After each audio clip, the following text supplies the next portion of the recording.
Hello guys, welcome to our YouTube channel PCM academy में आप सभी का स्वागत है। आइए आज हम लोग 10th क्लास का एक और इम्पोर्टेंट टॉपिक चैप्टर 1 का पढ़ने वाले हैं, जिसका नाम है zeros of the polynomial. Zeros of the polynomial, बहुपदों के शून्यक।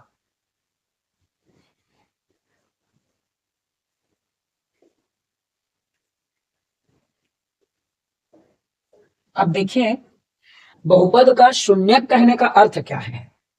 शून्यक मतलब शून्य करने वाला। जैसे कि आप जानते हैं ना, चलाना, तो चलाने वाला को हम क्या बोलते हैं? चालक, है ना। बजाना, किसी बाजा को, वाद्य यंत्र को बजाना, बजाने वाले को क्या बोलते हैं? वादक। ठीक वैसे ही शून्यक का मतलब है, शून्यक का मतलब है उसको शून्य करने वाला, जीरो करने वाला। क्लियर हुआ? समझ पाए आप?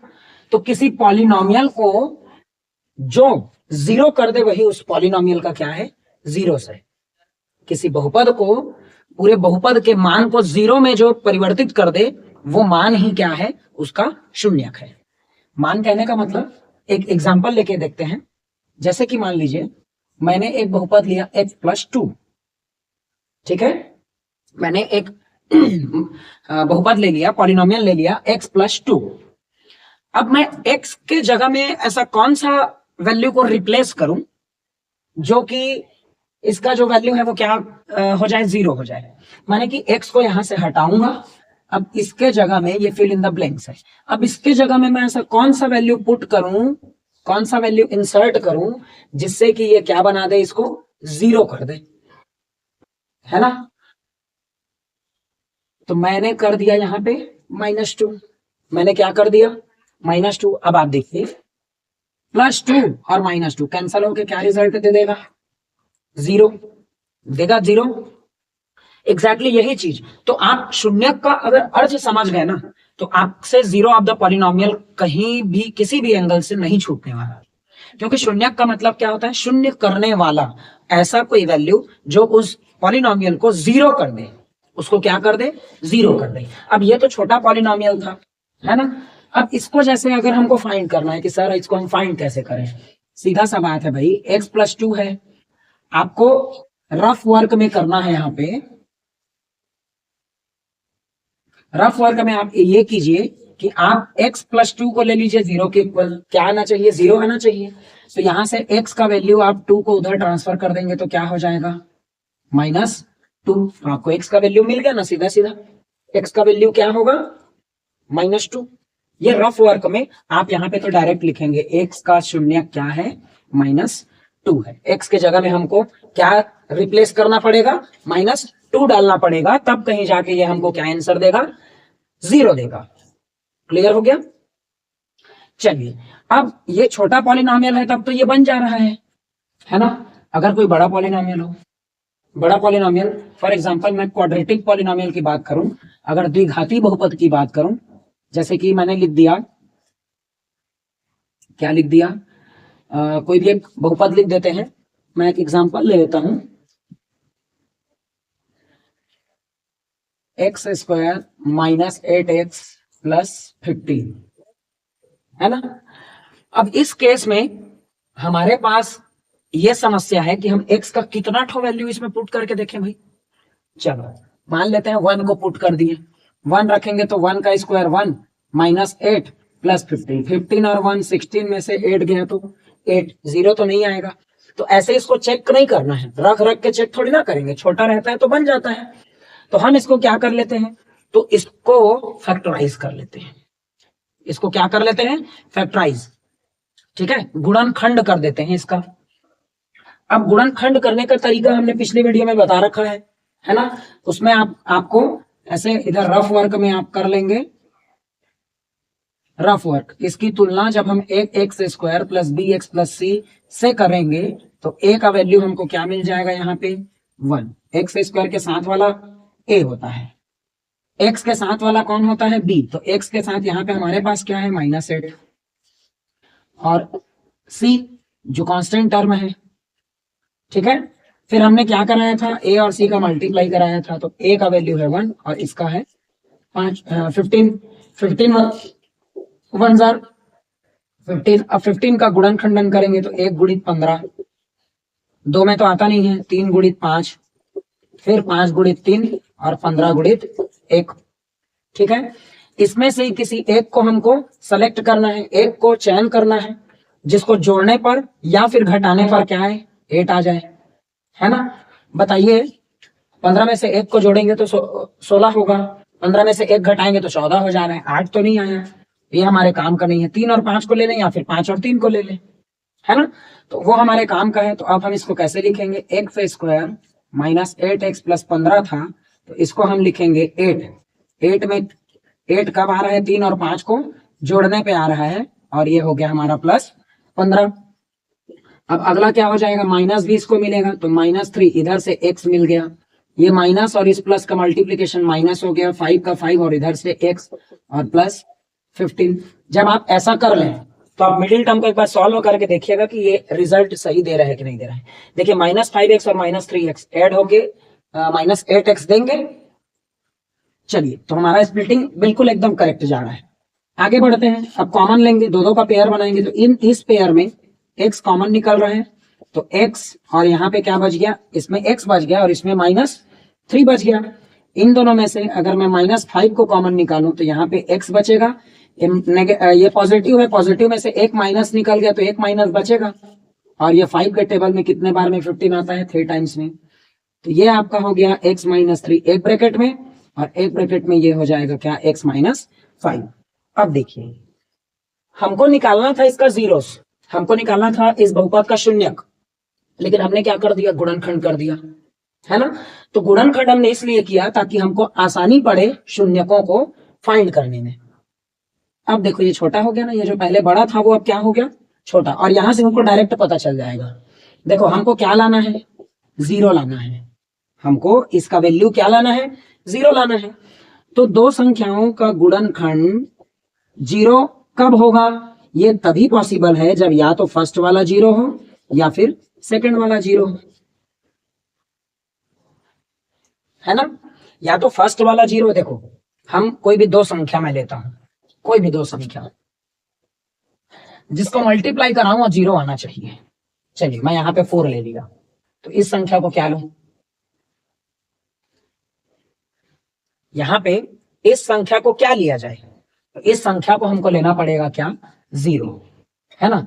या फिर दो संख्या का मैं गुणा कर रहा हूं, यहाँ पे -4 ले लिया, तो अब यहाँ पे क्या लूं, लाना क्या है, 0, तो इसको 0 ही लूंगा तभी 0 आएगा। 0 को छोड़ के मैं कोई और नंबर लूंगा तो क्या 0 आएगा, नहीं आएगा, है ना। तो यहाँ पे आप देखिए ये फैक्टर है, उसके दो गुणनखंड है, तो दोनों का गुणा 0 लाना है हमको, ये इक्वल में नहीं है, लाना है। तो दो संख्याओं का गुणनफल 0 तभी होगा, कोई भी दो नंबर्स का मल्टीप्लीकेशन 0 तभी होगा जब दोनों में से कोई एक नंबर क्या हो, 0 हो। अब हमको नहीं पता कि फर्स्ट नंबर हमारा 0 है कि सेकंड नंबर 0 है, तो हम कंसीडर कर लेंगे either first number is equal to 0 और second number is equal to 0। Clear. तो यहां से हमको क्या मिलेगा, यहां से हमको zeros of the polynomial find करना है, for zeros of the polynomial. बहुपद के शून्यकों के लिए हमको क्या करना पड़ेगा, x - 3 और x - 5 को 0 के इक्वल लेना पड़ेगा।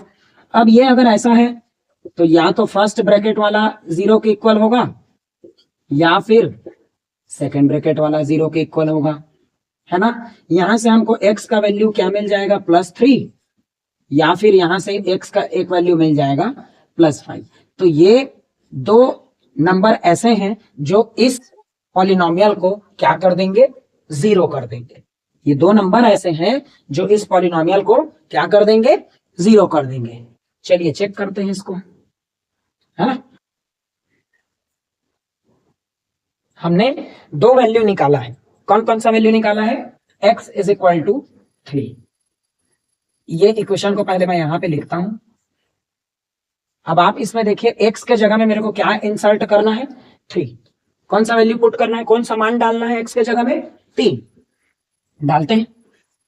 3 तो 3 का स्क्वायर माइनस 8 तो 3 प्लस 15, 3 का स्क्वायर 9, 8 दिया 24, 8 3 24 और प्लस 15, 15 और 9 दोनों पॉजिटिव हैं तो दोनों ऐड होगा, 24 माइनस 24 क्या आ गया, 0। देखो हमने बोला था ना जीरोस का मतलब क्या है, कोई एक ऐसा नंबर जो पॉलिनोमियल को 0 कर दे। हमने फैक्टराइजेशन किया, फैक्टराइजेशन करके हमको यहाँ से x का एक वैल्यू +3 मिल गया, x का एक वैल्यू +5 मिल गया, तो 3 रखने पे तो 0 आ गया। अब देखते हैं 5 रखने पे 0 आता है कि नहीं, क्योंकि हमने तो 5 को भी आंसर है बोला है, 5 को भी चेक कर लेते हैं।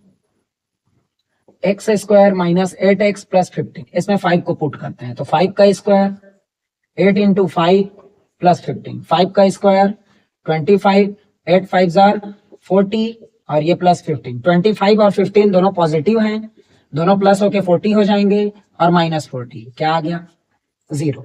तो देखिए ये दो वैल्यू ऐसे आए हैं जो इस पॉलिनोमियल को क्या कर रहे हैं, 0 कर रहे हैं। That's why both the numbers are zeros of given polynomial. इसका ये मतलब है स्पष्टतः x बराबर 3 और x बराबर 5 जो हैं वो क्या है, इस बहुपद के शून्यक हैं।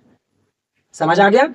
तो इसी तरीके से क्योंकि भाई ये एक छोटा बहुपद नहीं है, द्विघाती बहुपद है, तो द्विघाती बहुपद में शून्यक को कैसे निकाला जा सकता है, शून्यक निकालने के लिए हम उसका गुणनखंडन कर देंगे। गुणनखंडन के पश्चात जीरोस ऑफ द पॉलिनोमियल के लिए हमको उसको 0 के इक्वल लेना पड़ेगा। लेने के बाद हम यहाँ से ये बता सकते हैं कि या तो पहला ब्रैकेट वाला 0 के इक्वल है तो पहला ब्रैकेट से वैल्यू निकल जाएगा और या फिर दूसरा ब्रैकेट से वैल्यू निकल जाएगा। अब अगर आपको आपके मन में शंका है तो आप इसको चेक कर सकते हैं, ऐसे वैल्यू को पुट करके देख सकते हैं 0 होना चाहिए, ठीक है। तो इस तरीके से आप जीरोस ऑफ द पॉलिनोमियल को फाइंड कर सकते हैं। क्लियर हो गया। चलिए इसका स्क्रीनशॉट ले लीजिए, फिर उसके बाद सम एंड प्रोडक्ट ऑफ जीरोस को भी हम देखते हैं, ठीक है। चलिए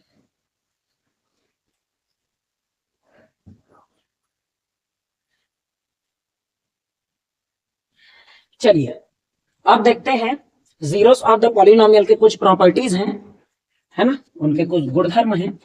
इसके अंतर्गत हमको ये करना पड़ता है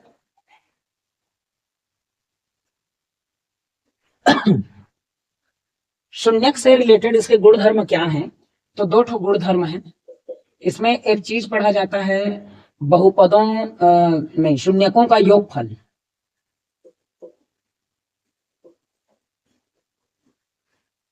शून्यकों का योगफल जिसको सम ऑफ जीरोस बोलेंगे इंग्लिश में, और एक होता है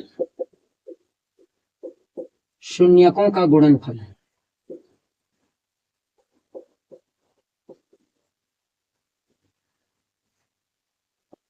शून्यकों का गुणनफल, इसको हम लिखेंगे प्रोडक्ट ऑफ जीरोस, ठीक है। देखिए शून्यकों का योगफल और शून्यकों का गुणनफल। शून्यक कहने का मतलब क्या है, शून्य कर देने वाला, है ना। अभी हमने देखा कि जब हम द्विघातीय बहुपद को ले रहे हैं तो उसमें शून्यक कैसे आए, 2 ठो आए थे, 3 और 5 आया था ना, है ना। तो देखिए कोई भी जो बहुपद है उसमें चर राशि का अधिकतम घात जितना होता है उतने ही उसके शून्यक होंगे। जैसे कि इसके पहले मान लीजिए अगर आप x + 2 लिखेंगे तो इसमें 1 ठो शून्यक होगा, x का 1 को मान होगा। अगर आप x स्क्वायर माने कि ax स्क्वायर + bx + c इस फॉर्मेट में है तो x के 2 ठो मान होंगे, 2 ठो शून्यक आएगा। अगर ax³ bx square cx + d ऐसा है तो x का जितना पावर रहता है ना उतना ही उसका शून्यक होगा। 1 2 और 3 शून्यक आ जाएंगे। अब देखिए यहाँ पे दोनों सेम हो सकते हैं, दोनों डिफरेंट हो सकते हैं, तीनों सेम हो सकते हैं, तीनों डिफरेंट हो सकते हैं, है ना, कुछ भी हो सकते हैं। बट अगर x का पावर 3 है तो 3 ठो शून्यक होंगे, x का पावर 2 है तो 2 शून्यक होंगे, x का पावर 1 है तो 1 शून्यक होगा, ठीक है ना। अगर x का पावर 4 है तो 4 शून्यक होंगे, ऐसा। तो इसीलिए यहाँ पे शून्यकों शब्द को प्रयोग किया गया है। जीरोस शब्द को प्रयोग किया गया है कि किसी में एक एक जीरोस हो सकता है, किसी में बहुत सारे जीरोस हो सकते हैं, 2 हो सकते हैं, 3 हो सकते हैं, ऐसा है ना। बेसिकली आपके सिलेबस में जो दिया गया है वो मैक्सिमम 2 जीरोस हैं, उसमें ज्यादा से ज्यादा 2 शून्यक होंगे। तो देखिए शून्यकों का योगफल है ना, तो ये किस पॉलिनोमियल के लिए है, तो ये द्विघातीय पॉलिनोमियल के लिए है। द्विघाती बहुपद, द्विघाती बहुपद को क्या बोलते हैं हम लोग, क्वाड्रेटिक पॉलिनोमियल। आपको जो दिया गया है वो क्वाड्रेटिक पॉलिनोमियल, इसका स्टैंडर्ड फॉर्म कैसे होता है, तो ये होता है ax² plus bx plus c, है ना। तो शून्यकों का योगफल हम डायरेक्ट लिखेंगे, शून्यकों का योगफल का सूत्र जो होता है वो होता है -b/a, और शून्यकों का गुणनफल जो होता है वो होता है c/a, है ना। अब सर ये b/a क्या है, c/a क्या है, तो इसको एक एग्जांपल लेके आपको समझाता हूं, ठीक है ना, कैसे हम फाइंड करेंगे अगर शून्यकों का योगफल और शून्यकों का गुणनफल बोल रहा है तब। देखिए अभी हमने किस क्वेश्चन लिया था, x² माइनस 8x प्लस 15, इसमें हमको पता है हमने इसको 8x 3 + 5 में तोड़ा था, x² minus 3x minus 5x plus 15 आया था, यहाँ पे x को कॉमन लिए थे तो x माइनस 3, यहाँ पे -5 को कॉमन लिए थे तो x माइनस 3, फिर x माइनस 3 और x माइनस 15, फिर यहाँ से x का 3 और 1 5, 2 आंसर ऐसे आ गया था, 2 शून्यक हमको मिले थे, ठीक है। अब देखो मैं शून्यक निकालूं, उसके बाद शून्यकों को योगफल करूं, यहाँ पे शून्यकों का योग, तो 3 और 5 दो ठो आया है, उसको जोड़ूंगा तो क्या मिलेगा 8, सम ऑफ जीरोस, ये दोनों को हम जीरो से बोल रहे हैं ना, तो ये जीरोस को ऐड करेंगे, सम ऑफ जीरोस का मतलब क्या है, दोनों को ऐड करो आप, दोनों को ऐड करें तो क्या मिल रहा है हमको 8 मिल रहा है, और दोनों का इंटू करें तो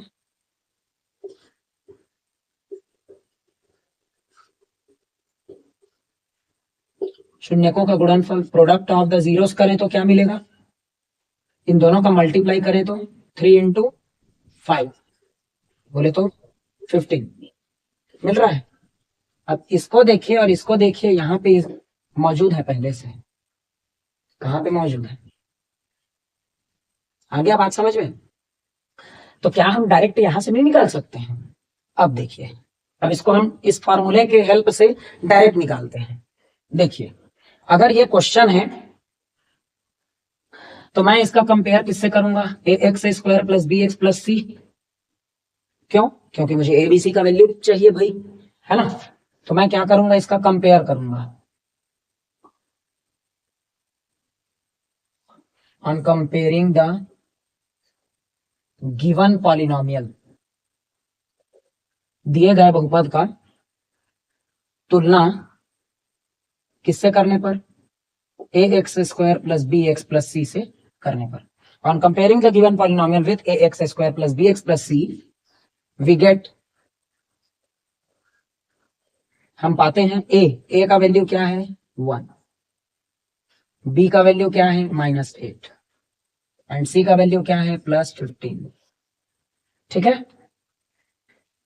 अब देखिए शून्यकों का योगफल, सम ऑफ जीरोस क्या होता है -b/a, माइनस हो गया, b का वैल्यू -8 और a का वैल्यू 1, नेगेटिव नेगेटिव का मल्टीप्लीकेशन पॉजिटिव और डिनोमिनेटर में 1 है तो उसका तो मतलब नहीं है ना। शून्यकों का योगफल क्या है, -b/a, माइनस तो सूत्र का है, b का मान ऑलरेडी माइनस में है तो ये -8 और a का मान है 1 तो 1 हो गया, ऋण और ऋण के बीच में कोष्टक है, कोष्टक का मतलब गुणा करना होता है, तो गुणा होगा तो ये क्या बन जाएगा, धन बन जाएगा, आ गया।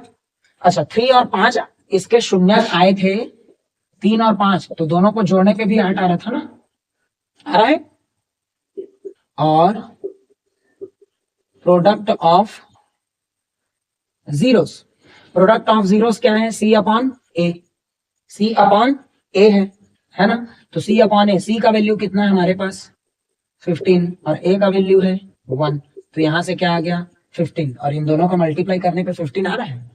तो इस तरीके से with the help of this formula we can find the sum and product of zeros. इस सूत्र की सहायता से हम आसानी से शून्यकों का योगफल और शून्यकों का गुणनफल ज्ञात कर सकते हैं। कैसे? ऐसे कर। क्लियर हो गया? तो आप इसके सहायता से शून्यकों का योगफल और शून्यकों का गुणनफल ज्ञात कीजिए। यहाँ पे आपका चैप्टर 1 होता है समाप्त। एक टॉपिक छोटा सा बचा हुआ है, उसको आज अभी हम लोग कंप्लीट करेंगे। फिर ये चैप्टर 1 जो पॉलिनोमियल है 10th CGBSE का फर्स्ट चैप्टर, वो आपका हो जाएगा कंप्लीट। अब यहाँ से इंपॉर्टेंट अगर हम देखें तो क्या क्या इंपॉर्टेंट है, जैसे कि हम ये बहुपद के शून्यक जो पढ़ रहे हैं, जीरोस ऑफ द पॉलिनोमियल पढ़ रहे हैं, तो ये 1 नंबर के लिए इंपॉर्टेंट है। 1 नंबर के लिए इसको पूछा जाता है कि भाई ये कोई भी एक आपको ऐसा पॉलिनोमियल दे देगा, क्वाड्रेटिक पॉलिनोमियल, द्विघाती बहुपद दे देगा, और उसमें पूछेगा कि इसमें बहुपदों का शून्यकों का योगफल एवं शून्यकों का गुणनफल क्या है, और ऑप्शन दे देगा। ठीक है, तो आपको उसको ज्ञात करना है, बताना है। उसके बाद हमने भागफल देखा था, बहुपदों का भागफल देखा था। बहुपदों का भागफल भी बहुत इंपॉर्टेंट है ना, वहां से भी प्रश्न बनता है। गुणनखंड प्रमेय देखा है, वहां से भी क्वेश्चन आया हुआ है, आ चुका है ना। और फिर इसमें हमने एक और बताया था आपको रिप्लेस करने वाला, जैसे कि आपको प्रश्न बताया गया था, यदि p of x is equal to X square plus 2x plus 4, then तब तो p ऑफ 2 व p ऑफ 0 का मान ज्ञात कीजिए। तो x के जगह में आपको क्या रखना है, 2 रखना है, और एक बार x के जगह में 0 रखना है। ठीक है ना। तो इस टाइप के इस तरीके से ये पूरा चैप्टर हमारे हिसाब से क्या है, इंपॉर्टेंट है, और इसको आप इजी तरीके से बना सकते हैं। अब इसकी सहायता से आप अपने जो आपका टेक्स्ट बुक है, जो आपका पाठ्य पुस्तक है, उसमें से आप सारे क्वेश्चन को सॉल्व कीजिएगा। अगर वहां पे भी कोई दिक्कत आता है तो हमको डायरेक्ट मैसेज कीजिएगा हमारे टेलीग्राम चैनल पे, या फिर हमको इंस्टाग्राम के थ्रू, या फिर डायरेक्ट यूट्यूब के थ्रू, है ना। तो इसमें आप कमेंट करेंगे तो हम बिल्कुल पूरा प्रयास करेंगे आप तक उस समस्या का हल पूरा पहुंचे, उस प्रॉब्लम को आपका हम सॉल्व कर सके। ये हमारा पूरा एकदम भरपूर प्रयास रहेगा, है ना। चलिए, इसमें छोटा सा टॉपिक एक ये है कि यदि शून्यक दिए हो, यदि जीरोस हमको पता हो, तो फैक्टर कैसे बनेगा, है ना। If zeros are given then find the factors. Clear? यदि शून्यक दिए हो तो उसका गुणनखंड ज्ञात कीजिए। यदि शून्यक दिए हो तो गुणनखंड ज्ञात कीजिए। गुणनखंड ज्ञात करना है ना। अच्छा, वो x -3 और x -5 आया था, एक प्रश्न जो हमने लिया था, तो इसके शून्यक कैसे आए थे? धनात्मक आए थे। ये ऋणात्मक था, तो यहाँ पे क्या आया था? धनात्मक आया था। तो श्योर है ये धनात्मक होगा, तो ये दोनों क्या हो जाएंगे? ऋणात्मक। तो अब आपको शून्यकों पे ध्यान देना है, जीरोस पे ध्यान देना है। जीरोस को फोकस करना है कि वो किस फॉर्मेट में है। फॉर एग्जाम्पल, अगर मैं ले लूं 3,4, ये क्या है? जीरोस है ना। क्या दिए होंगे? शून्यक दिए होंगे, जीरोस आर गिवन, ये जीरोस है। तो आपको फैक्टर बनाना है, इसका फैक्टर बनाना है सीधा सीधा x -3 और x -4, और ये आपका आंसर। ये दोनों पॉजिटिव हैं, तो यहाँ पे x के साथ वो श्योर नेगेटिव रहेंगे, तभी वो जीरोस बन के पॉजिटिव होंगे। क्लियर हो गया? एक और एग्जांपल ले लेते हैं, -2 -3, तो इसका आंसर क्या हो जाएगा? x + 2 x + 3। ठीक है, फैक्टर फैक्टर फैक्टर बोले तो गुणनखंड, गुणा के रूप में उसको तोड़ना, है ना।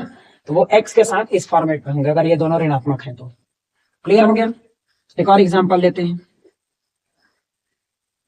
3 and -2, तो जो धनात्मक है वो ऋण में रहेगा और जो ऋणात्मक है वो धन में रहेगा। माने कि जो पॉजिटिव है वो x के साथ नेगेटिव रहेगा और जो नेगेटिव है वो x के साथ पॉजिटिव रहेगा। क्लियर हो गया? हो गया। अब एक और लेते हैं एग्जांपल, जैसे कि अपॉन में रहता है ना, 2/3 माइनस 3/4 ऐसा। तो आप क्या करेंगे, इसमें x लिखेंगे माइनस, ये 2 है वो तो माइनस में रहेगा, 3 कहाँ जाएगा सर, तो 3x के साथ रहेगा सर। डिनोमिनेटर वाला किसके साथ रहेगा, x के साथ। ये हो गया इसका फैक्टर। आप अगले वाले को लिखेंगे x, ये नेगेटिव है तो प्लस में 3 रहेगा, है ना। और 4 कहाँ जाएगा सर, तो वो डिनोमिनेटर में ही, इसलिए वो किसके साथ चला जाएगा, x के साथ चला जाएगा। ठीक है, ठीक। तो इस तरीके से आप अपने गुणनखंड सॉरी शून्यक अगर दिए होंगे तो गुणनखंड आप ज्ञात करेंगे। इसका रीजन देख लीजिए, अगर मान लीजिए हमारे पास गुणनखंड ऐसा आता और हमको शून्यक बनाना होता तो हम इसको 0 के इक्वल लेते या फिर सेकंड वाले को 0 के इक्वल लेते। तो यहां से 3x इज इक्वल टू +2 और x इज इक्वल टू 2/3 आता ना ऐसे। मतलब आप समझ जाइए, जो डिनोमिनेटर में है वो किसको मिलेगा, पहले x को मिलेगा, उसके बाद ऊपर वाला उसमें प्लस होगा या फिर माइनस होगा। पॉजिटिव है तो नेगेटिव होगा, नेगेटिव है तो पॉजिटिव होगा। क्लियर हो पाया। तो ये आखिरी टॉपिक था। इसको भी 1 नंबर में एमसीक्यूज में पूछ सकता है, बहुविकल्पीय प्रश्नों में पूछ सकता है कि यदि किसी बहुपद के शून्यक 3 व 4 हो तो उसका गुणनखंडन क्या होगा। 4 ऑप्शन दे देगा आपको, उसमें चुन करके सही आंसर को टिक करना है। क्लियर।